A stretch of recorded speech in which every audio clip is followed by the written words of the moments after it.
Hello सांग मैंने जय जगन्नाथ। आज देखो गोटे नुआ रेसिपी आपण मान सेयार करी। जिनसटा मुझे फास्ट टाइम खाऊँ यहाँ हूँ ओलुओ। तो ओलकोबी जोटा से नुह यहाँ हूँ ओलुओ आउ गोटे पूरा देसी फल जोटा माटी भितर होता है बहुत ही माने पूरा आम खम्ब आलू परिका देखापी।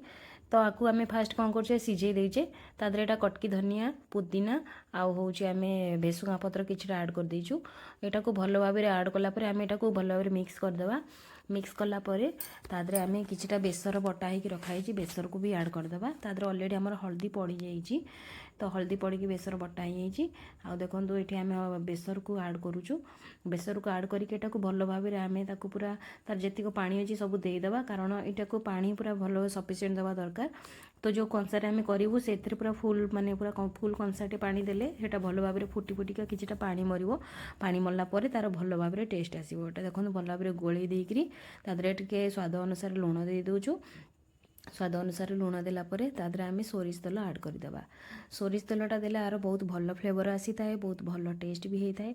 रिफाइन तेल देले तार भल टेस्ट एत आसी न थाए जेहेतु तार टेस्टा पूरा माने सोरिष तेल देले ही बहुत भल फ्लेवर आसता आउ किछि किछि लोक मानकर जेमती सारू खाइले किछिटा माने एमती कुंडे हुए बेक पाख जीभ सब कुंडे हुए समस्ते कहते ओलुओ खाइले भी कुंडे हुए बट ए ओलरे एमती माने बेसी भाव में कुंडे हेबनी से आम कौन आड करवा आदरे टमाटो आड करदे आउ ता सांगे होची आम खट्टा पाई पुणी कांदिया रस भी दबा आउ कांदिया गोटे पूरा काटिकी तार रस भल भाव देदेबा आंबुल 3-4टा देदेबा ये सब देले तार जो खट्टापन पाई तार जो कुंडे हेबाटा टिके कमिज।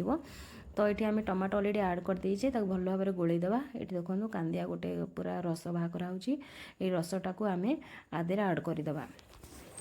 ये आंबुल आम 2-3टी नहीं देचे ये बो देखु रस बाहर कर दौन रसरे जो मंजी अच्छी मंजीटा को आम सबकि काढ़ीदे ना तार माने फुटीगला भितर आम जब खाईदे बाय मिस्टेक भी सेटा पूरा पिता पिता लगे।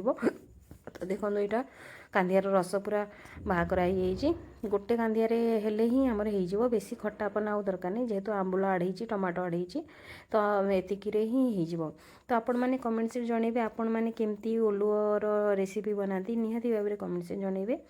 यहाँ मु फास्ट टाइम ट्राए करुँची आगुरी घर लोक खाई बट मुझे भी खाई नी यहाँ मोर फास्ट टाइम। तो बहुत ही भल एक्सपीरियंस हम बोली अनुभूति कर भी कहते बहुत आगुरी खाई बहुत ही भल टेस्ट यार। देखो ये बसा हो जाइए भल भाव में गड़गड़ फुटीगला आपण मैंने यहाँ देखूँ आपण मैंने कमेंट्स जनइबे यहाँ केमती भाव में भल।